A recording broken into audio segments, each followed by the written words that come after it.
Hello everyone, I hope you're doing very well. Myself Konika, welcome you all on Kaim. So जी आज हम करने जा रहे हैं one of the important unit that is business environment and international business, जिसमें approximately हमसे 10 questions पूछे जाते हैं जो 20 मार्क्स के लिए इम्पॉर्टेंट है। ठीक है जी। इसमें जो ज़्यादातर क्वेश्चंस होते हैं ईयर्स के रिलेटेड पूछे जाते हैं, ऑथर्स हमसे पूछे जाते हैं एंड थ्योरीज के रिलेटेड क्वेश्चंस पूछे जाते हैं। ये तीन मेन कैटेगरीज हैं। हाँ, बाकी थोड़े मोटे बेसिक कंसेप्ट्स भी हैं जो हमसे पूछे जाते हैं, बट ओवरऑल हमें हर कंसेप्ट को अच्छे से समझ के करना है। ओके गाइस, सो ये जो हमारी सीरीज है जेआरएफ लक्ष्य, जिसमें हम कोशिश करेंगे कि हर एक इम्पॉर्टेंट कंसेप्ट हम कीवर्ड्स के थ्रू समझें। पेपर में गलती क्या होती है कि हम थ्योरी हमें आती है, आपने पूरी रीडिंग करी होती है, जब क्वेश्चंस करने का टाइम आता है तो हम क्वेश्चंस बना नहीं पाते हैं, होता है ना बहुत टाइम। सो देखिए, उसकी मिस्टेक यही है कि हम थ्योरी पढ़ रहे हैं बट हम उसको समझ नहीं रहे हैं, उनके कीवर्ड्स क्या हैं वो हम समझ नहीं पा रहे हैं। सो बस ये सीरीज आप सभी के लिए है, जहाँ हम कीवर्ड्स के थ्रू इन कंसेप्ट को समझेंगे। ठीक है जी। सो आज हमारा फर्स्ट सेशन है business environment and international business के रिलेटेड, जिसमें हम concepts and elements of business environment करने वाले हैं। और इसमें अप्रॉक्सीमेटली 1 क्वेश्चन आपसे पूछा जाता है, जितना भी हम प्रीवियस ईयर ट्रेंड्स को देखते हैं। सो बिजनेस इन्वायरमेंट के अंदर की जो टाइप्स आपके लिए इम्पॉर्टेंट है, सो उनके कीवर्ड्स को प्लीज साथ साथ नोट डाउन करते रहना। और क्लास के अंदर कुछ रूल्स आप बना लो कि जो भी मैं पढ़ाऊँ आपने उसी दिन उसको रिवाइज करके मेरे से टेलीग्राम पे डाउट वो पूछ लेना है। Okay, so let's start with the first part. What is the meaning of business environment? मेरा जो एक बिजनेस है, उस बिजनेस में मैं बहुत तरह के क्या लेती हूँ, डिसीजंस लेती हूँ। अब देखिए जी, जो मैं बिजनेस में वेरियस टाइप्स के डिसीजंस लेने हैं, उन डिसीजंस को बहुत सारे फैक्टर्स क्या करते हैं, इफेक्ट करते हैं। सो बस यही वो इन्वायरमेंटल फैक्टर्स हैं जो मेरे बिजनेस डिसीजंस को इफेक्ट करते हैं, इसलिए ये टॉपिक हमारे लिए इम्पॉर्टेंट है। ओके, सो देखिए, व्यवसायिक पर्यावरण का अर्थ क्या है कि जो मेरे बाहरी होते हैं पर लेकिन मेरे बिजनेस को इफेक्ट तो करते हैं ना। इसलिए कुछ ऐसे फैक्टर्स जो मेरे कंपनी के कंट्रोल्स के बाहर हैं, कुछ ऐसे फैक्टर्स जो कंपनी के कंट्रोल में भी हैं। इसी तरह से अब हम उनकी टाइप्स के ऊपर फोकस करते हैं। So before starting this part, हमारा जो मेन बिजनेस इन्वायरमेंट के की करेक्टरिस्टिक्स क्या है, क्या मेन विशेषताएं हैं। सबसे पहला जी, ये गतिशील है। आज के टाइम पर आप देखते हैं कि हम बिजनेस के अंदर एवर चेंजिंग है, कल कुछ था आज कुछ और है ना। अब इवन टेक्नोलॉजी की चेंज होने से मेरे बिजनेस को कैसे इफेक्ट करता है। आप बेस्ट एग्जांपल टिकटॉक को ही देख लीजिए कि एक टाइम पर उसका कितना बूम था, और टेक्नोलॉजी की इतनी चेंज होने से आज टिकटॉक के अंदर मतलब क्या चेंजेस आ गई हैं, है ना। तो इट मीन्स ये बिजनेस इन्वायरमेंट हुआ, चाहे मे बी वो टेक्नोलॉजी के चेंज हो, कंज्यूमर की प्रेफरेंसेस डेली चेंज हो रही हैं, पॉलिटिकल इन्वायरमेंट क्यों ना हो, इकोनॉमिक इन्वायरमेंट क्यों ना हो, जो मेरे बिजनेस को इफेक्ट करता है। सेकेंड जी, इंटर रिलेटेड, संबंधित दो फैक्टर्स। मान लीजिए एक पॉलिटिकल फैक्टर है, एक इकोनॉमिक फैक्टर है, ये कहीं ना कहीं इंटर रिलेटेड है ना, राइट। सो इस तरह से 2 फैक्टर्स या 3 फैक्टर्स भी आपस में इंटर रिलेटेड करके भी मेरे बिजनेस को इफेक्ट करता है। जैसे सिंपल चीज है जी, इन्फ्लेशन एक वन ऑफ द इकोनॉमिक का फैक्टर है, जिसमें आप कहते हैं जी महंगाई आ गई है, महंगाई का बढ़ना, प्राइसेस का बढ़ना, जिसके कारण क्या होते हैं जी, आरबीआई के जो इंटरेस्ट रेट हैं वो बढ़ जाते हैं। ओके, जिसमें हम कुछ पॉलिटिकल एक्शंस लिए जाते हैं। सो कहीं ना ये दो फैक्टर्स आपस में इंटर रिलेटेड होते हैं। ओके, थर्ड, अनसर्टेन, बेस्ट है जी एग्जाम्पल, कोविड 19 की एग्जाम्पल बेस्ट है। कोविड-19 का आना, कुछ बिजनेस ऐसे भी थे कि जो चल नहीं रहे थे, बट उनके अंदर अनसर्टेनिटी ऐसी थी कि वो बूम कर रहे हैं। अनप्रिडिक्टेबल इम्पैक्ट आ रहा है। कोई ऐसे ई बिजनेसेस हैं कि जो ऐसे आप देखते होंगे कि यार बहुत ऊंचाइयां छू गए हैं। कुछ ऐसे बिजनेसेस भी हैं जो डाउन भी गए हैं, है ना। सो जिसके कारण हम कहते हैं कि बिजनेस का जो इन्वायरमेंट है वो अनप्रिडिक्टेबल है। सो ये आपकी मेन 3 करेक्टरिस्टिक्स हैं जिसका ध्यान रखते हुए हम बाकी टाइप्स के ऊपर फोकस करेंगे। ओके, अब आपके माइंड में ये इमेज ध्यान में रहनी चाहिए है। बिजनेस इन्वायरमेंट की 2 टाइप्स हैं। One is the internal, second is the external. Okay, internal में हमारे लिए बेसिक एलिमेंट्स हैं। मेरी कंपनी के एम्प्लॉयज़ किस तरह के हैं, मेरी कंपनी की मैनेजमेंट क्या है, कंपनी का स्ट्रक्चर कैसा है, मेरी कंपनी की इंटरनल पॉलिसीज़ कैसी है जिसमें आप एचआर पॉलिसीज़ की बात करते हैं, या मेरी कंपनी किस तरह के रिसोर्सेज यूज़ करती है, राइट। जैसे कि आप कहते हैं कर्मचारी क्या है, प्रबंधन, संगठनात्मक संस्कृति, ठीक है, आंतरिक नीति, संसाधन क्या है। ये मेरे आंतरिक प्रावधान हैं जो मेरे बिजनेस में डेली इफेक्ट करते हैं, तो के। बट अगर हम बाहरी प्रावधान की बात करते हैं, इसमें हमारे मेन 2 फैक्टर्स आते हैं। एक आते हैं जी माइक्रो। माइक्रो इन्वायरमेंट का मतलब जो मेरे डायरेक्ट इन्फ्लुएंस करता है, जो मेरे डे टू डे ऑपरेशंस के लिए डायरेक्ट इन्फ्लुएंस करता है, यानी कि इमीडिएट इन्फ्लुएंस हमें करता है।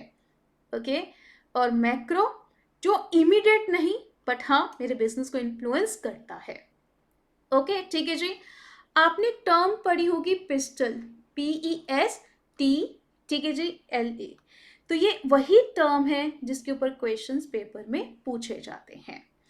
अब हम इन्हीं को डिटेल्ड में करने वाले हैं आज के सेशन में। सो फर्स्ट पार्ट आता है जी माइक्रो इन्वायरमेंट।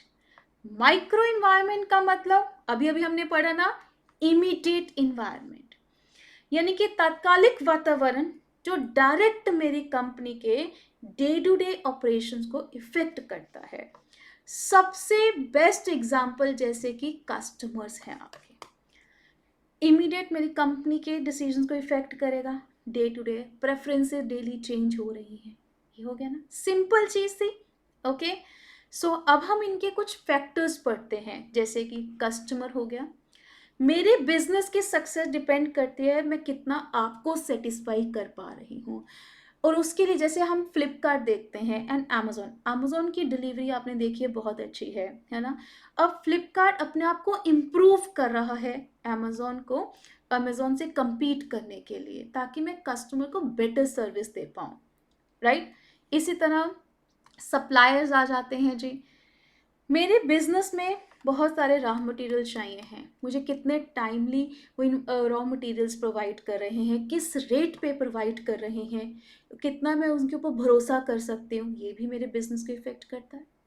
अब देखते हैं जी स्मार्टफोन कंपनीज हैं, और किसके ऊपर डिपेंड करती हैं, अपने चिप सप्लायर्स के ऊपर।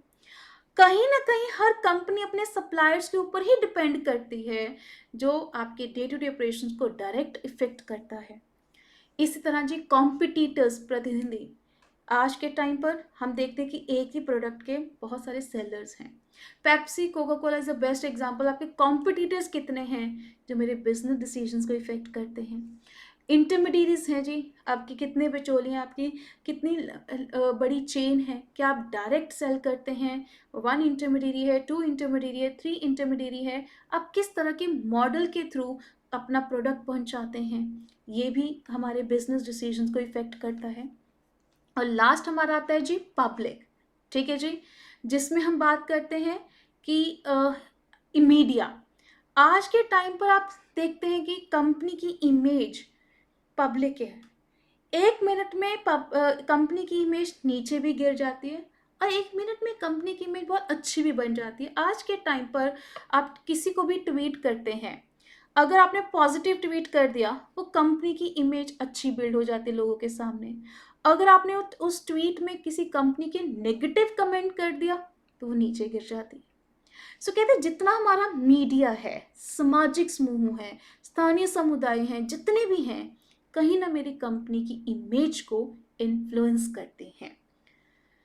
ठीक है जी, क्लियर होगी बच्चे बात। ये है माइक्रो। देखो माइंड में ना अपने मैप बनाओ कि हाँ आज मैम ने सबसे पहले ये पढ़ाया था, इसके अंदर ये 2 टाइप्स हमने करी थी, फिर ये पढ़ाया, फिर इसके हमने ये टाइप्स करी थी। जितना आप अपने माइंड में कंसेप्ट्स को रिकॉल करोगे, गारंटी है कि आप पेपर में भी वो चीज़ें याद रहेंगी। ओके, ठीक है जी। अब नेक्स्ट पार्ट हमारा आता है जी मैक्रो इन्वायरमेंट। मैक्रो समझ में आ गया, जो डायरेक्टली इमीडिएट इन्फ्लुएंस नहीं करता, इन्फ्लुएंस करता है मेरे डिसीजन को, बट वो ऐसा नहीं कि वो इमीडिएट कर रहा है। ठीक है, टेक्नोलॉजी है, टेक्नोलॉजी का आना इफेक्ट करेगा, बट वो इमीडिएट नहीं करता, वो धीरे धीरे करता है। सो ये कहीं ना कहीं हमारे अनकंट्रोलेबल फैक्टर्स का इंपॉर्टेंट पार्ट है। सबसे पहले जी पॉलिटिकल इन्वायरमेंट, राजनीतिक इन्वायरमेंट मेरे बिजनेस को इफेक्ट करती हैं। सबसे बेस्ट एग्जांपल है कि आज के टाइम पर हम make in India, startup India को प्रमोट कर रहे हैं। ठीक है, जिसके कारण बस आप ये याद रखो पॉलिटिकल का मेन रोल यहाँ पे, जहाँ पर गवर्नमेंट का रोल है, ये आपके लिए इम्पॉर्टेंट है। गवर्नमेंट किस तरह के रोल्स है, गवर्नमेंट एज अ रेगुलेटर भी रोल प्ले करती है ना, गवर्नमेंट एज अ प्रमोटर भी रोल प्ले करती है, गवर्नमेंट एज अ एंटरप्रेन्योर भी रोल प्ले करती है। पब्लिक है, गवर्नमेंट एज अ एंटरप्रेन्योर है, मेक इन इंडिया स्कीम्स चल रही है, एज अ प्रमोटर है। तो यानी कि गवर्नमेंट का कितनी भूमिकाएं निभाती हैं, वो भी मेरे बिजनेस इन्वायरमेंट को इफेक्ट करती हैं।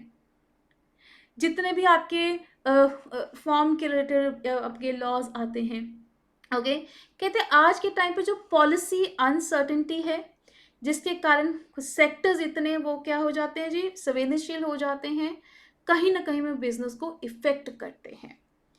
इसी तरह जी इकोनॉमिक, आर्थिक, आपने पता है हमारी इकोनॉमी किस तरह की इकोनॉमी है, वो भी मेरे बिजनेस के डिसीजन को इफेक्ट करती है। हम देखते हैं जी 3 types of economy exist. Capitalism यानी कि प्राइवेट, जहाँ यूएसए का मॉडल है ये। सोशलिज्म गवर्नमेंट का जहाँ पे रोल है, पूरा का पूरा रोल गवर्नमेंट के हाथ में है, नॉर्थ कोरिया। मिक्स्ड इकोनॉमी, हमारी जो इंडिया है, वो हमारी जो इकोनॉमी है वो इंडिया मिक्स्ड इकोनॉमी है, जहाँ पर पब्लिक एंड प्राइवेट, ठीक है जी, दोनों का मिक्स। आप देखते हैं कुछ कंपनीज गवर्नमेंट के हाथ में है, कुछ कंपनीज हमारी प्राइवेट के हाथ में है। ओके, इसी तरह जी इकोनॉमिक पॉलिसीज भी हमारे इकोनॉमिक इन्वायरमेंट के अंदर इकोनॉमिक पॉलिसीज आती हैं, जो आपको पता है जी, एक होती है मॉनेटरी पॉलिसी, एक होती है फिस्कल पॉलिसी। अब जी आरबीआई जो मौद्रिक नीति बनाते हैं, आपने देखा होगा जी, हम बैंकिंग में भी ये पोर्शन करेंगे, बट मैं जस्ट आपको एक हिंट देना चाहती हूँ। जैसे रेपो रेट है, आप सिंपल एक लॉजिक लगाइए। रेपो रेट पहले होता क्या है, बैंक ने, ठीक है जी, बैंक को पैसा चाहिए है, वो जिस रेट पे आरबीआई से क्या ले रही है, इंटरेस्ट अपना लोन ले रही है। अब लोन लेगी तो रेट तो बैंक को ही देना पड़ेगा। वो जो रेट है वो शॉर्ट टर्म के लिए ले रही है, वो रेट कितना महंगा है। अगर रेट ज़्यादा होगा तो ऑब्वियसली लोन महंगा होगा, लोन महंगा होगा तो ऑब्वियसली उस चीज़ों की डिमांड कम होगी। ये चीज़ है। अगर आरबीआई आपको बैंकों को रेट कम पे दे देती है, रेट कम रखेगी, लोन सस्ता होगा, लोन सस्ता होगा तो डिमांड बढ़ेगी। तो इस तरह से ये भी मेरे कहीं ना कहीं बिजनेस डिसीजन को इफेक्ट करती हैं। इसी तरह जी फिस्कल पॉलिसी आ जाता है जी, जो गवर्नमेंट बनाती है, जिसपे ये देखा जाता है जी रेवेन्यू एंड एक्सपेंडिचर कितना है, कितना पैसा आ रहा है, कितना पैसा जा रहा है, क्या हम डेफिसिट पे तो नहीं है, क्या हम सरप्लस पे तो नहीं है। इन सारे पॉलिसीज भी हमारे बिजनेस डिसीजंस को इफेक्ट करती हैं।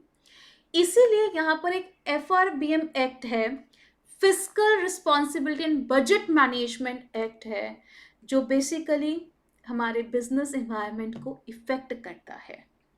ओके। इसी तरह जी हमारा थर्ड आता है जी लीगल इन्वायरमेंट। इसमें हमारे दो बेसिक टाइप्स इन्वायरमेंट आते हैं, कंज्यूमर प्रोटेक्शन एक्ट, फैमा एंड फेरा। ओके। कंज्यूमर प्रोटेक्शन एक्ट 2019 की हम बात करते हैं, जिसमें आपके कुछ राइट्स की बात करी गई है, जैसे कि राइट टू सेफ्टी। आपको गुड्स एंड सर्विसेज जो प्रोवाइड करनी है वो बहुत सेफ करनी है। आपके पास राइट है हर प्रोडक्ट की आपके पास डिटेल हो। आपके पास राइट है जी, आप अपनी चॉइसेस के कुछ भी बाय करना चाहते यू कैन बाय, कोई आपको जबरदस्ती नहीं करेगा। राइट टू रिड्रेसल, यानी कि आपके पास राइट है, ठीक है जी, अगर आप किसी के अगेंस्ट कोई कंप्लेंट करनी है यू कैन। कंज्यूमर की voice must be considered, right to education, awareness of about the rights and your responsibilities. Okay. So consumer protection act में ये आपके लिए की पॉइंट्स हैं, जिसमें से क्वेश्चन यहां से बन के आता है। कंज्यूमर प्रोटेक्शन एक्ट के लिए एक सेंट्रल कंज्यूमर प्रोटेक्शन अथॉरिटी, जिसको सीसीपीए के नाम से बनाया, ये लागू किया गया है। ये जो बॉडी है प्रोटेक्ट करती है कंज्यूमर की राइट्स के लिए, ठीक है जी। और इस एक्ट के अंदर आपकी कोई भी ऑनलाइन या ऑफलाइन किसी भी तरह की क्वेरीज हैं वो फॉलो करी जाएंगी, चाहे आपका ई कॉमर्स हो, टेली शॉपिंग, डायरेक्ट सेलिंग है, किसी भी तरह की कंप्लेंट है आप यहाँ पर कर सकते हैं। और यहाँ पर ऑनलाइन एक प्रोसेस है कि अगर आप ऑनलाइन किसी की कंप्लेंट करना चाहते हैं, ये 19 वाले में आपका इसी प्रोसीजर को अपडेट करा गया था कि अगर मैं कोई भी ऑनलाइन कुछ भी मेरे साथ धोखाधड़ी होती है पर मैं नहीं जा सकती तो मैं ऑनलाइन भी कंप्लेंट कर सकती हूँ। ठीक है जी, क्लियर होगी बच्चे बात। सो ये है हमारा लीगल का फर्स्ट एलिमेंट। और इसमें आता है जी मीडिएशन सेल भी है, कि अगर कोई भी दो जनों के बीच में डिस्प्यूट का है, कैसे रिजॉल्व करना है वो भी करवाते हैं। अगर वो मैन्युफैक्चरर की लाइबिलिटी है, कि अगर मैन्युफैक्चर डिफेक्टिव प्रोडक्ट्स आपको दे रहा है, उस केस में क्या एक्शंस लेने हैं। अगर आप गलत एडवर्टीजमेंट्स करते हैं, मिसलीडिंग, प्रोडक्ट कुछ और है, एडवर्टाइजमेंट कुछ और कर रहे हैं, तो आपके ऊपर किस तरह की पेनल्टी चार्ज करनी है। अगर आप झूठे प्रोमिसेस करते हैं, फेक डिस्काउंट्स देते हैं, जितने भी आप कुछ, यही चीज़ आ गई ना राइट्स के बारे में अगर हम बात कर रहे हैं, बट अंदर ही अंदर ये चीज़ें होंगी, तो सीसीपीए है जो आपके अगेंस्ट एक्शन ले सकता है। ओके। लीगल एनवायरनमेंट के अंदर ही एक आता है जी फेरा एंड फैमा। फेरा जो पार्लियामेंट में 1973 में अप्रूव करा गया था, और आज के टाइम पर हम क्या है जी फैमा का यूज करते हैं, जो एक मैनेजमेंट एक्ट है, वो एक रेगुलेशन, ये एक बहुत स्ट्रिक्ट एक्ट था पर ये थोड़ा सा लिबरल था। यहाँ पर जो भी आपकी फॉरेन पेमेंट्स थी उसके अगेंस्ट था। ये कहते ठीक है जी फॉरेन पेमेंट्स हैं बट फॉरेन ट्रेड को भी हमने रेगुलेट करना है। इन द एंड हम अपनी कंट्री के रिजर्व को क्या करना चाहते हैं कि साइज को बढ़ाना चाहते हैं। ये जो फेरा था सिर्फ और सिर्फ जो सिटीजन है, बट फैमा कहता है नहीं जी, मेरे लिए सिंपल सा फंड है कि जो भी पर्सन इंडिया में पिछले 6 महीने से रह रहा है वो फैमा के अंडर कवर होगा। यहाँ पर जो क्राइम, आप कुछ भी गलत करना, आपके ऊपर क्रिमिनल ऑफेंस डाला जाता था, आपको एक ऐसा इस श्रेणी में रखा जाता था अपराध की। बट अगर आप, फैमा क्या कहते हैं जी, अगर आपने कोई गलती भी करी है ना, हम आपको सिविल ऑफेंस कैटेगरी में डालेंगे, ना कि आपने कोई बहुत बड़ा क्राइम करा है, नहीं जी, हम आपको सिविल ऑफेंस की कैटेगरी में डालेंगे। ओके, ठीक है जी, this is the main difference जो हम फैमा एंड फेरा में देखते हैं। राइट गाइस, ठीक है। इसके बाद हमारा आता है जी सोशल कल्चर फैक्टर्स। कहते जहां पर आप ये देखिए आज के टाइम पर हम एक दूसरे के साथ एक वैल्यूज, कस्टम्स, लाइफस्टाइल्स, एक दूसरे एथिक्स की बात करते हैं, किस तरह से आप अपने एथिक्स से दूसरों को इन्फ्लुएंस करते हैं, तो वो भी आज के टाइम कैसे हम सोशली एक्सेप्टेंस ठीक है, मेंटेन करके चलते हैं, वो सारे हमारे सोशल कल्चर फैक्टर्स के अंदर आते हैं। ये भी मेरे बिजनेस डिसीजंस को इफेक्ट करता है, राइट गाइस, ठीक है ना। सो ये था आपके लिए वो फैक्टर, जैसे कि आप डेमोग्राफिक में देखते हैं कि एजिंग पॉपुलेशन किस तरह से आजकल हेल्थ केयर के ऊपर बात करनी है। अर्बन क्या कर रहा है, जोमेटो, जैसे अर्बन लाइफ यूज़ कर रहा है लाइफ स्टाइल्स के, जैसे आपका जोमेटो है। एथिक्स में हम क्या करते हैं, जैसे आपको सर्टिफिकेट्स दिए जाते हैं कि ये हलाल सर्टिफिकेट है रिलीजियस वैल्यूज़ के लिए। क्या ये आपके एथिक्स को ही फॉलो कर रहे हैं ना, आपके साथ कनेक्शन बिठाने के लिए। आप चाहते हैं कि जी हमें ये बताओ कि ये ऑर्गेनिक है, एथिक्स को फॉलो करके आपको सच बताते हैं कि ये ऑर्गेनिक है, ये ऑर्गेनिक नहीं। इसमें किसी को वीट एलर्जी, वो मेंशन करते हैं कि हाँ जी ये वीट एलर्जिक प्रोडक्ट है, ये वीट एलर्जिक प्रोडक्ट नहीं है। एवरीथिंग आपको वहाँ पर मेंशन करते हैं, तो जिससे आप एक एथिक्स को क्या कर रहे हैं, समहाउ फॉलो कर रहे हैं। ठीक है जी, क्लियर होगी बच्चे बात। So this is the last part है जिसमें हमें बोला जाता है कि ये है जी पिस्टल, जो हमने बात करी थी ना स्टार्टिंग में, ये सिर्फ और सिर्फ बाहरी इन्वायरमेंट को फोकस करता है, जैसे कि पॉलिटिकल जीएसटी का आना, economic inflation rates, social work from home culture आया जी, टेक्नोलॉजी आज के टाइम पर हम यूपीआई आज हम अडॉप्ट करके बैठे हैं, legal data protection bill, environmental आप देखते हैं जी कार्बन न्यूट्रलिटी टारगेट्स, ये सारे के सारे बाहरी इन्वायरमेंट हैं। आपको क्लियर होना चाहिए जी कौन सा इसमें पी, कौन सा ई, कौन सा एस है। एक हम करते हैं स्वॉट, स्वॉट समझते हैं, ये दोनों हैं। स्वॉट में इंटरनल भी आता है, एक्सटर्नल भी आता है। मेरी कंपनी की स्ट्रेंथ क्या है, जैसे एप्पल के लिए ब्रांड वैलिटी है। कंपनी की वीकनेस क्या है, जैसे वोडाफोन आइडिया हाई डेट है। अपॉर्चुनिटी, जियो ने ली 5G लेके। थ्रेट क्या है, चाइनीज स्मार्टफोन का बैन होना। कहते ये याद रखो, PESTEL is the external model, okay. Uh स्वॉट इंटरनल प्लस एक्सटर्नल दोनों का कंबाइंड मॉडल है जी, ओके गाइस, ठीक है जी। अब देखिए जी, आपके लिए सिंपल सा क्वेश्चन है इसके रिगार्डिंग, जो पेपर में पूछा जाता है। ये मैं आपको PYQs ही लेके आई हूँ, जो क्वेश्चंस आपसे ट्रेंड में पूछे गए हैं। अब जैसे कि आपसे पूछा जाए, पॉलिटिकल एंड लीगल इन्वायरमेंट है, डेमोग्राफिक है, इकोनॉमिक है, जोग्राफिकल है। सो यहाँ पर बताओ, important for industries directly depending क्या है, क्लोज रिलेशनशिप क्या है, रिलेटेड टू नेचुरल रिसोर्सेज के रिगार्डिंग क्या है, ऑक्यूपेशनल, ठीक है जी, एंड आपका mobility of population having implication of business क्या है। सो अब आप सोचो कि इसका आंसर क्या होगा, और मुझे कमेंट सेक्शन में बताइए जी what will be the correct answer of this question. Okay, similarly, which of the following is not a part of the micro environment? कौन सा नहीं है, सप्लायर, कस्टमर, कॉम्पिटिटर, टेक्नोलॉजी। अब आप देखो कौन सा हमने माइक्रो में नहीं पढ़ा, वो कर दीजिए आंसर, ओके। सो इस तरह से ये कंसेप्ट आपका कंप्लीट होता है। इसी तरह जी आपको जो इसका का PDF चाहिए है, PDF आपको मिल जाएगा टेलीग्राम के ऊपर ही, ठीक है जी। हर सेशन के PDF आपको टेलीग्राम पे अवेलेबल करे जाएंगे। फर्दर जो भी डाउट है आप कभी भी मुझसे टेलीग्राम पे पूछ सकते हैं। सेकेंड थिंग जी, अब ये इन्वायरमेंट हम करेंगे इंपॉर्टेंट टॉपिक्स, ऐसे करके हम 10 यूनिट्स कवर अप करने वाले हैं, और साथ साथ आपके लिए PhD के लिए रिसर्च प्रपोजल की क्लासेस भी बहुत जल्द आने वाली हैं, ठीक है जी। सो ये रहा जी टेलीग्राम चैनल का नेम, जहाँ पर आपको PDFs मिलेंगे हर सेशंस के, एंड यस आप स्कैन करके भी इसको ज्वाइन कर सकते हैं। आई होप जी आप सबको हर चीज़ की क्लैरिटी हो गई है।